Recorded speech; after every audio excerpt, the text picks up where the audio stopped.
Diane.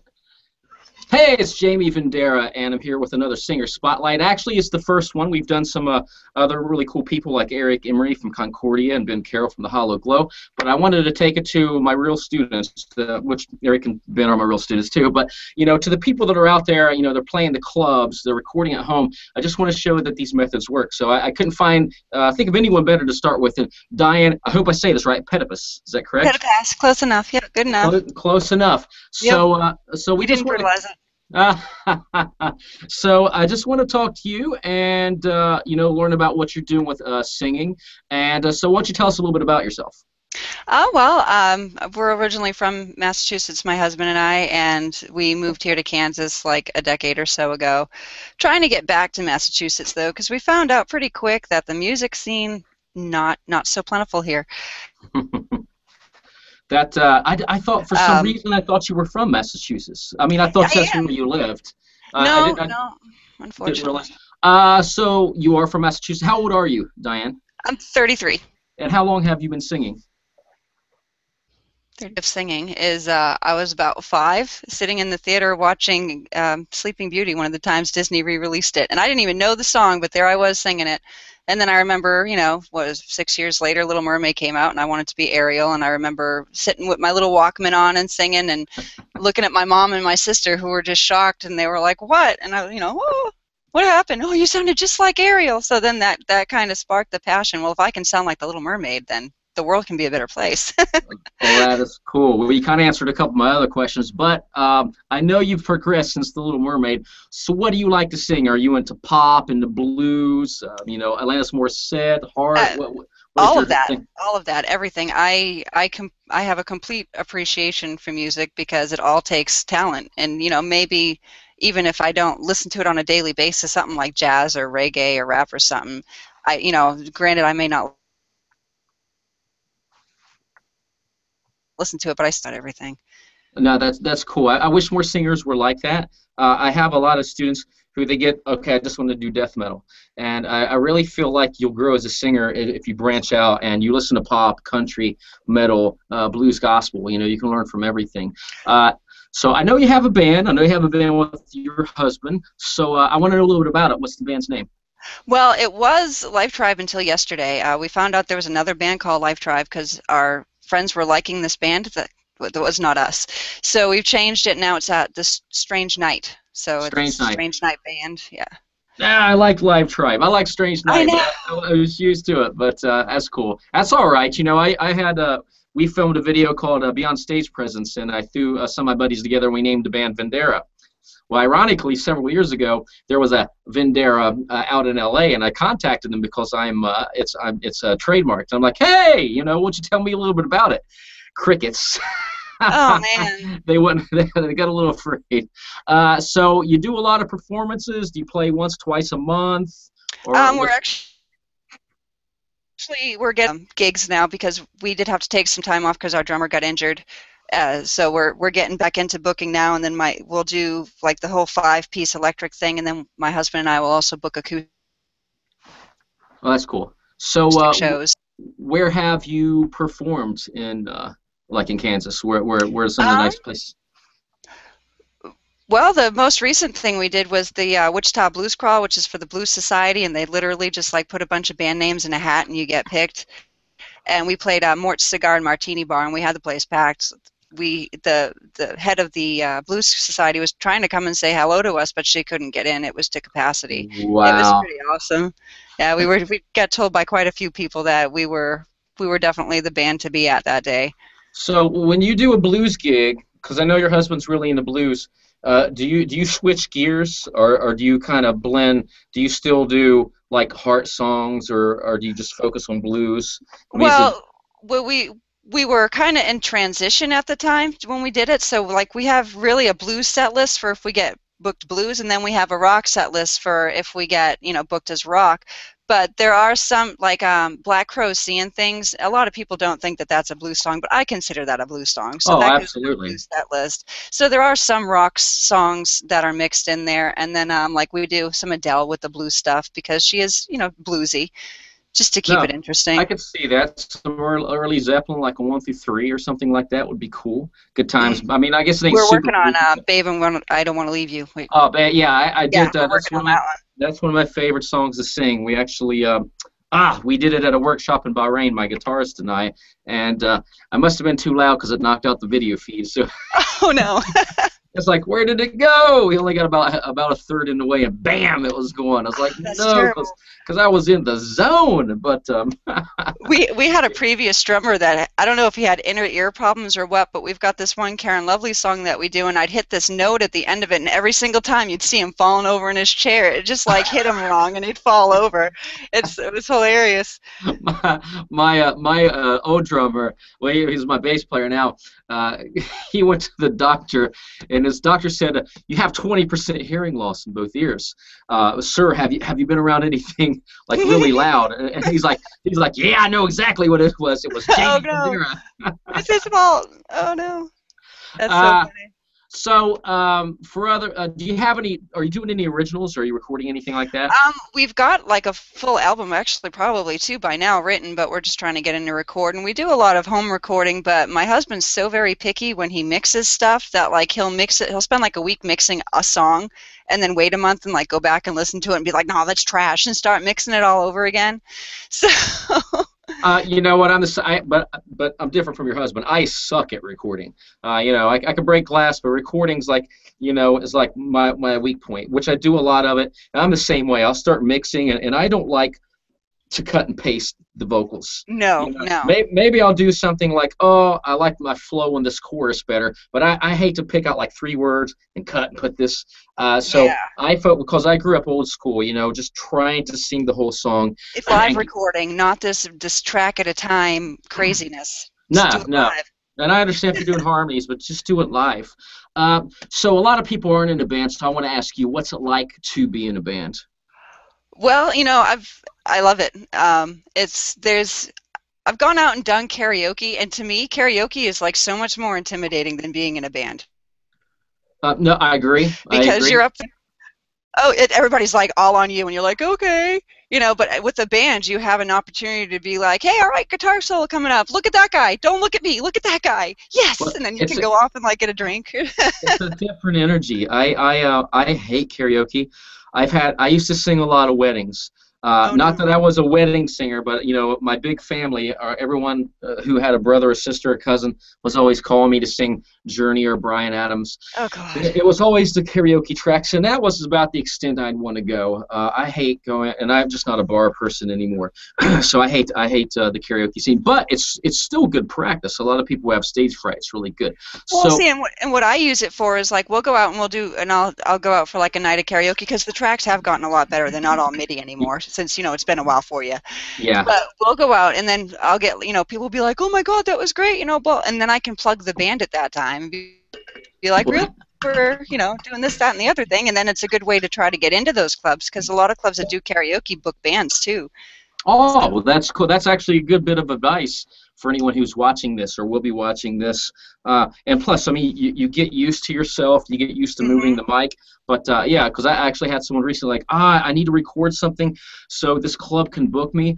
But, heck, forget it. I mean, you can do that. But if you could hit karaoke and Let them accomplish see the you, let same, them hear you, let them feel you.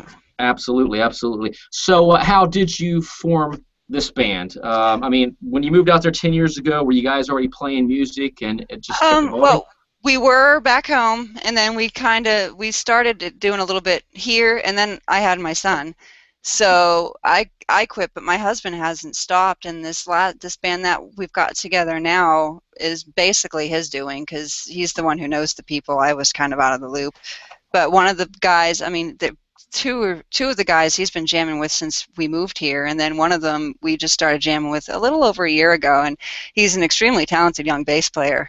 He loves Victor Wooten, so everything's more complicated than it needs to be, but he's learning to tone it down. Yeah, but who don't love? I mean, a lot of for the people who do know Victor Wooten, whoo! I mean, it's Yeah, phenomenal stuff. I'm a Billy Sheehan fan myself, but I've always been. I loved it. Was it "Addicted to That Rush"? Is that the song off the first Mr. Big album? Never get enough. Na na na na na na na. I can't remember what the song. the What he's only doing. Mr. Big song I remember is Be With You. Oh, wait, and Wild World. I love those. Oh, you have to go back to the first CD. I can't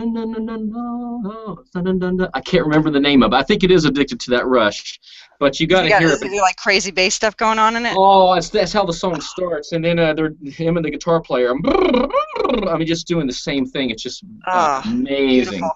amazing. We actually kind of touched on stage fright because we mentioned karaoke, but how? Listen, and I think I have stage fright every time I do a TV show. I'm nervous as could be. Like I said earlier, I just got back from Japan. You're the first one to see my new studio, and when I was over there, I broke a glass before, and then the show was coming up, and I'm nervous. I'm always nervous, but I turn it in. I focus. I like visualize, amazing performance. So everyone has their own approach. Do you get nervous at all? A little bit. Yeah. What do you do? Well, I get the whole butterflies. Well, I kind of get. I have to change my mentality there and give 110% of myself and just flow and have fun and let it be free. Then I'm not only cheating myself, but I'm cheating my audience. Because you just got to let it happen. Just like this conversation right now, this is the kind of conversation you have to have with your entire audience the entire time you're playing. And if you're nervous and relaxed, then they're going to be, oh, that poor girl. Look at her up there. And I don't want to be that poor girl. And I don't want my vocals to suffer because I'm nervous. Because then I'm like, oh, I suck, and I'm on this downward spiral. So you just got to keep positive and just screw it, just do it. Just totally, because we know we have bad nights. We're human, Mm-hmm. But the thing is, I think we're so mental as singers. We're always thinking, oh, they're going to notice this. Ooh, I didn't slide. I didn't sustain that note. Ooh, I forgot to add vibrato, and it's it's in our minds. I cracked for a millisecond. Absolutely. Everybody heard it. Nobody cares. When I was doing the workshop in Bahrain where we sang the Zeppelin tune, I just told the audience about lyrics, and if you forget your lyrics, don't let stage fright lock you up or nervousness. Make up stuff. Please sing. Sing what you know. Sing the second verse again. It's okay. Now, the funny thing was we was doing a John Mayer song. That's I can't even remember what it's called. It's been 3 years since I sang it. Anyway, we're singing this, and I am not lying. I literally forgot the second verse. So on the spot, I kept singing and making up lyrics about forgetting lyrics, and I got a standing ovation. They got up and started clapping, and I'm like, my guitarist is laughing at me. He's like, I don't even know how you came up with that. I said, me neither, but it just proves this stuff works. Similar situation. We were doing Rolling in the Deep. I completely forgot the second verse. I just sang the first verse over again, and I get off the stage for the break, and people go, oh, that was great. You nailed it. And I'm like, were you even listening? I screwed it all up. And they're like, no, it was great. Okay. People love the energy. They love the tone. I don't think half the time they don't get wrapped up in the lyrics, and half the time it's you being your worst enemy when we just need to have fun. I mean, that's the bad thing with a lot of singers, especially a lot of my students at the academy and stuff. They'll be like, oh, well, I missed a practice day. Ooh, I got to sing a song 20 times. Just go out and do it and have fun. Who cares if you screw up? You got to learn. You got to live and learn. Well, and it's not until you get past that fear that you can release that tension and really start to feel and discover your own voice and get comfortable with it to the point where you can just go out and have fun with it. Absolutely. And if you can't get to that point, then why are you doing this? Let go of the ego. Just drop it. It's okay. Sound like crap. You got to so that you know what sounds good and what doesn't. Absolutely. So what your warm-up routine? What do you do to warm up your voice? Well, I do the stretch exercise deals. I don't remember names of things. Wait a minute, you're talking about my stuff? Vocal stress release? Yes, sir. Your stuff. Wow. Oh, she's plugging my book. Yeah, and the vocal stress release, and it's actually become really part of just like a self-meditation just to like, you got to relax that neck muscle in order to stretch it right. So it's just a good way to kind of zen out and woosah. If I'm feeling it, I'll do some sirens or some transcending tones and stuff like that. But I've got numerous songs that I just like to turn on and start singing because I know out and let me release. So there's like my usuals. No, everybody's different. I do push a lot. Of course, we have like the Voice RX warm up, Ultimate Vocal warm up, the rock and metal singers, and for me, it's lip bubbles or the Oh, straw in the yes. water. But Gotta love the bubbles. and everybody's different. Actually, you mentioned doing the sirens. That's how I came up with the vocal cord stretch, because I used to, I was playing this band called, I call them Jester, but it was called Purple Jester. I hated that name, but I loved the band. We played a lot of cool music right back in about like 2002 after I had neck surgery. So there's real good guys to me. Actually, I put their picture in the book. It's in the back of Raise Your Voice. So I would do these quick sirens. It's me sitting in a chair with long hair, and there's three other short-haired guys. So I don't remember what page it's on, but it's in there somewhere. I believe you. I believe you. So a lot of lip bubbles, a lot of sirens, super fast sirens, and that's what warmed me up. So now, as far as practice, like to develop your voice, what are you practicing? Are you just singing through the day? Do you do the isolation exercises? Do you do somebody else's scales? What do you do? Actually, if I do pick like an actual warm-up regimen to do, I do go with the ultimate vocal warm-up. Okay. Not, just 'cause. And I have my customer service voice, which is quite like my singing voice that I use all day long. And I have the luxury of sometimes I get to work in the back with a radio. So then I do tiny singing, like where you try to sing with full tone, but as tiny as, like, low as you can. So I do that a lot throughout the day. And I mean, my head is a constant radio, so my mouth is never shut.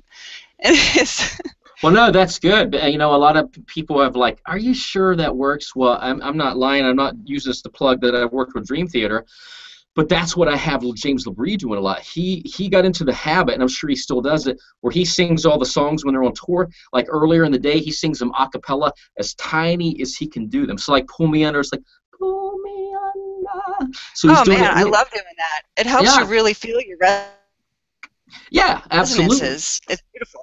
Yeah, it really, you get that placement, you feel the resonance, and it's your voice just without the vocal weight. And it really helps with keeping, because you have to keep like such a light breath support, that it really helps with that control. No, absolutely. So what do you do to keep your voice healthy? Lots of water. Lots and lots and lots and lots of water. I try not to eat too crappy, but that's just to keep me healthy. Oh, I quit smoking like a year ago. My husband and I both did. We cold turkey. Good. Wow, you quit cold turkey. Yeah, again, it's all willpower. It's just, screw it, just do it. So I love that. Screw it, just do it. That's a great mantra. When you both quit cold turkey, though, was you each other's support system? I know screw it, just do it, but like one day he's like, oh, I could have a cigarette, and he's like, nope, stay strong. Yeah, we both did that, and we had this movie that we kept watching. I can't remember who it's by, but it's The Easy Way to Quit Smoking, and he just kind of made you think about it as this little monster down in your belly, and every time you take a drag of a cigarette, that monster wins, and he grows bigger and bigger, and it's like you have to tell the monster, no, monster, you don't win today. This is good stuff. Yeah, I mean, singers, anybody watch this, smoking's not what gives you that, that grit. Not at all. Oh, no. Gosh. And actually, I have noticed so much benefits from the Raise Your Voice stuff or from quitting smoking, but I'd like to think it's both. Absolutely. I mean, if you got into a regimen, and for one thing, even if you're not doing any technique and you quit smoking, I mean, your body and your voice is going to thank you. Oh, I can breathe. Things taste different. I can smell things that I'd never smelled before. My husband and I will just walk through the supermarket and we'll be like, oh, God, they smoke. I used to smell like that. That's terrible. Yeah, well, you don't notice it when you're around it. I mean, I grew up, God love my mom. She doesn't smoke anymore. But growing up, and I have a skin disease. My brother's autistic. And we'd paint our ceilings once a year white, because they were always white, but it was like a dark yellow every time we did it. And I think when she finally quit, she looked up as I'm painting, and she's like, what have I done to myself and my kids? But, we just, so smokers never think about it, how it affects everybody around them. Well, and then as singers as well, we're worried about allergies, we're worried about colds. Smoking depletes helps you get over those allergies and those colds. So Absolutely. You're really doing a lot more damage to yourself by smoking as a vocalist than you think. Yeah, absolutely, like the vitamin C. I mean, it's just, even if you're popping vitamin C, that nicotine destroys it, and you need the calcium, magnesium, vitamin C to keep your immune system strong. So it's not good stuff. So I got to know, Diane, how did you first hear about me? How did you find me? Because I'm always curious. I was Googling actually how to learn to scream, and I had already gone through the Zen of screaming, and I was looking for something different, something a little bit more complete, and then I found you. So That have was you that. checked out did you just get Raise Your Voice? Have you tried the Extreme Scream programs? I haven't done the extreme scream, no, because I'm pretty happy with where I'm going, and it's not like I'm in a death Yeah. metal band. I just wanted to, this stuff from my, like, getting them, not to be racist, but them black chick grit, that bluesy black chick Yeah. sound, Yeah, and that's what absolutely. I was looking for, and that's what No, I've yeah, learned. I mean, yeah, no, you got it all in Raise Your Voice. Extreme Scream is just like an extension, and it's not just death metal. We cover a mid-range grit, low grit. We cover the blues Yeah, grit. I saw. We're Yeah, actually, the part two I saw had the yeah, blues grit and stuff. I was gonna. finally, we're knocking out part three, which will cover Iron Maiden, Judas Priest, AC/DC, and some stuff like that. But yes, but the screaming, it's grit is grit, and I explain it right in Raise Your Voice. So if you're doing fine, it's fine. So what results have you gotten? You've been reading the book. You've tried a couple things. What have you noticed? More range, better grit? Are you Um, shattering glass? Are you performing more? I haven't tried shattering glass yet. I'm too poor to buy glasses to shatter. Well, that's why Um, you get the app, and you can just shatter them right on your but I'm cell too phone. poor to have an iPhone, man. And Well, we're trying. If you got an Android or anything else, we're trying. We're trying. I swear. I have gained like a full octave from bottom Wow. to top. I've noticed quite a difference in my tone and my resonance and just my freedom and control, which it seems like an oxymoron, freedom and control, but really no, it's the same thing. No, you hit the nail on the head because the more muscle you, and you also said from bottom to top, which means you didn't go this way, you went both ways, which is what you want to do. You want to gain Yeah. range, lower and higher. But when you have more strength and you have more flexibility in that control, you'll actually have more freedom. You won't be hmm so locked up. So what advice would you give to someone who wants to learn to sing? And it don't have to be focused on me, just general, what you've learned over the years. Don't stop. Just keep at it because it's a physical instrument. It's not like somebody can just tell you, hey, put your fingers here, here, and here and strum it and you can learn it. It's something that you have to really know yourself and know your own body and learn and adapt as your muscles strengthen. So it's a constantly evolving machine, and just don't give up on it. That's all Cool. I can say. Well, so I want people to hear you. Do you have a Facebook page, a YouTube page, a SoundCloud, anything where they can find you or go like your page for anything future that you'll be I posting? think I'd have to double check with the husband, but I think the new site Well, is go it grab your Strange? hubby. Well, he's Because, right here. yeah, StrangeNightBand.com. StrangeNightBand.com. Night is in day and night, not medieval night. So okay. Strange And can Band.com. they can find videos from your bands and all that from there, I'm assuming. So I want Posted to on the be able to find. Yeah, I want to be able to find your Twitter, your Facebook. In fact, send me all that stuff because we'll do a blog on this, and Sweet. I want them to find the entire band and see how amazing. Because I've seen some stuff from you guys and love it. Thank you. I love when there's a really killer band that's fronted by a female. There's not We're a a rarity. and well, and any band that is covered by like fronted by a female, I'm noticing that they're all kind of sounding the same. It's like some of them yeah. want to be Paramore and that's what they sound like. Some of them want to be Hailstorm and that's what they sound like. There's no originality anymore, and it's kind of No, sad. well, that's what I notice about you, and I like blues. I never really played the blues. I mean, the closest I got is, like I said, early Zeppelin, and I don't even know if you really consider Hendrix total. He's bluesy, but He is not blue. like I consider he's in our blues set, so I'd consider okay. him blues. Yeah. Yeah, so I mean, And Zeppelin stole all their stuff from blues, so it's blues too. absolutely, especially when we see what's going on nowadays Yeah. with Yeah. Zeppelin. It almost makes me think, guys, I was such a Zeppelin follower. What are you doing? But, well, I guess that wraps it up. And I so appreciate this. I just want to share your band with the world. So one more time, tell me the name of the website so they catch it again so that as soon as we're done, they can go right to it. StrangeNightBand.com. And that's Night. Strange Night. Night. Yeah, Yes. strangenightband.com. So singers, go check out Diane and her band Strange Night because you won't be disappointed. Very proud of her. She's very active in my groups. She's very knowledgeable about the voice, and she actually saves me time because a lot of times I don't have to get on her and answer because she takes care of it for me. So, I've just been handed this. It's Alan Carr, Easy Way to Quit Smoking. For those Alan, of you, that Alan is great. Alan Carr, Carr. Yes, sir, with along with two L's as well. And that's a video, correct? It's a video, and there's an audio, and there's a book. Okay, yeah, singers, please. I've gotten, I won't say the rock stars, I've gotten to quit smoking, but, you know, off of other heavier drugs that was damaging their voice. But everyone I have, you know, just pushed and pushed that finally did give it up. Every single one of them is like, wow, I can't believe the difference in my voice now that I got through that monster that was down on my stomach. So there you have it, another singer spotlight with Diane Pettipas. Did I say it right? Close enough. Close enough. Yeah. Well, people always say Vendera when they can never say my name right. Better than my maiden name, which was Brissendine. You try saying that. Heck, spelling it alone Brissendine. See, that one would be. But if you were reading it, you'd be like Brissendini. You wouldn't say it right.